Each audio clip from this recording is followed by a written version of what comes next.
20th anniversary. Kakambal na ng pangalang Judy Ann Santos ang pagiging young superstar, pagiging sikat na endorser, pagiging cover girl ng mga magazine. Lingid sa kaalaman ng nakararami, kakambal din ito ng pagiging maalalahanin sa kapwa at pagiging matulungin sa mahihirap. Mas maningning ang kanyang bituin dahil sa kanyang likas na kabutihan at kawanggawa. At ngayon, oras na para ipakilala niya sa atin ang pinakabago niyang baby. Isang community sa Bataan na kinailangan ang isang bida tulad ni Judy Ann Santos. Panoorin po natin ito.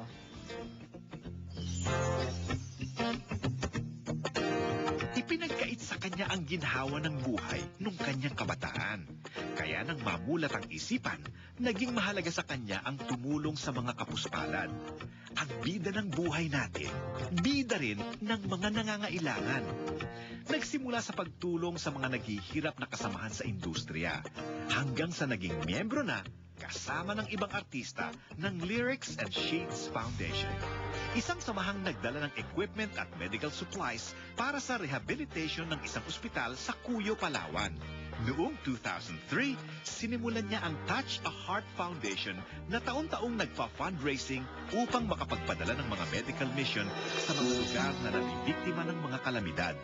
Kaya ngayon, minamarkahan ni Juday ang kanyang 20th year sa industriya sa pagbabahagi ng kanyang mga biyaya sa mga taong sumuporta sa kanya sa mga nakalipas na taon.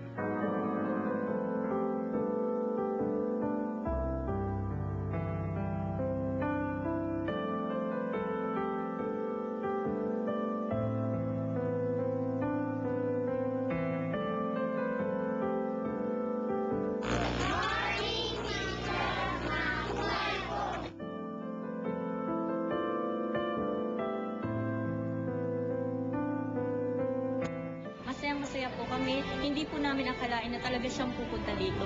Wala talaga kaming kaalam-alam. Kaya buong puso kaming nagpapasalamat sa ngalan ng aming mga mag-aaral. Kami po ay taos-pusong nagpapasalamat. Malaking tulong po ito para po sa ikauunlad ng mga batang nagsisipag-aral.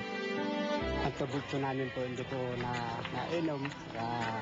Kailangan po matagdagan po ng tubig. Dumating po yung tulong. Ipapasalamat po kami. Kung hindi man ako, yung mga kasama ko po ang magdadala ng mga kailangan.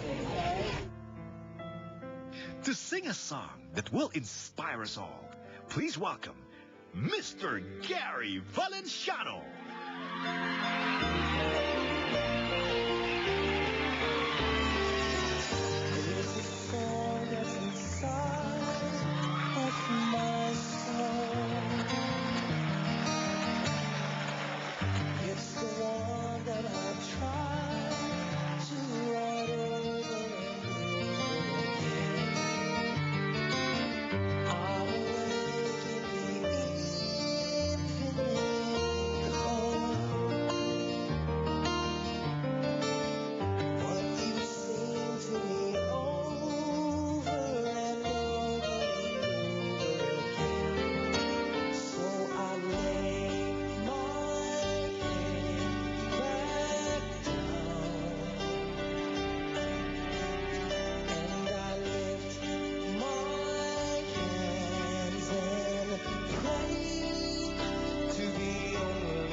you po. Ladies and gentlemen, Gary Valenciano, palakpakan po natin.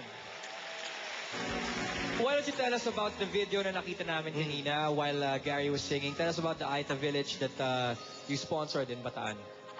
Pumunta po kami the other day sa community nila and I saw kung ano yung klaseng pamumuhay meron sila.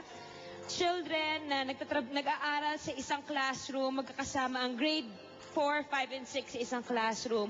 Ang grade 1, 2, and 3 na sa isang classroom. Walang kuryente, walang maayos na tubig. So, itong mga taong to, itong mga tinutulungan ko po ngayon, mahaba yung nilalakad nila para makapag-igib ng tubig na iinumin nila. And I checked, wala silang center, walang halos gobyernong nakakapundar sa kanila. That's why I've decided my foundation will sponsor them for 5 years. Touch a Heart Foundation. Touch a Heart Foundation will sponsor the lives of these kids para magkaroon sila ng maayos na kinabukasan. Ayan po sila. Ayan sila. Nandito po sila, kasama natin silang lahat ngayon. Hi! I promised the kids na I'll give them a better life.